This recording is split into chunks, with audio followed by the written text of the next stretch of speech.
Google ফটোজের storage full হয়ে গেছে, নতুন ছবি ব্যাকআপ হচ্ছে না, মাত্র 2 মিনিটের সমাধান দেখাচ্ছি। প্রথমে গুগল ফটোজ অ্যাপটি খুলুন। এবার উপরে আপনার প্রোফাইল আইকনে ট্যাপ করুন। এরপর ম্যানেজ স্টোরেজ অপশনে যান।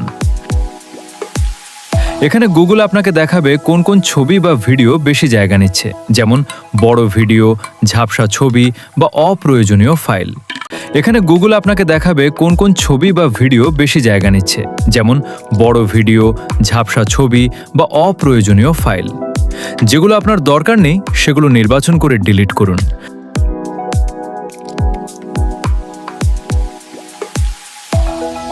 যেগুলো আপনার দরকার নেই সেগুলো নির্বাচন করে ডিলিট করুন। ডিলিট করার পর ট্র্যাশ বা বিনে গিয়ে এমটি ট্র্যাশ করলে স্টোরেজ পুরোপুরি খালি হবে। এরপর আবার গুগল ফটোজে ফিরে দেখুন ব্যাকআপ স্বাভাবিকভাবে কাজ করছে কিনা।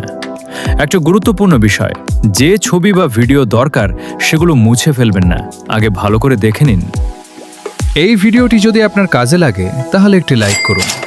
এমন আরও সহজ গুগল, অ্যান্ড্রয়েড এবং এআই টিপস পেতে স্মার্ট জোন বিডি চ্যানেলটি সাবস্ক্রাইব করে রাখুন। ধন্যবাদ। আবার দেখা হবে পরের ভিডিওতে।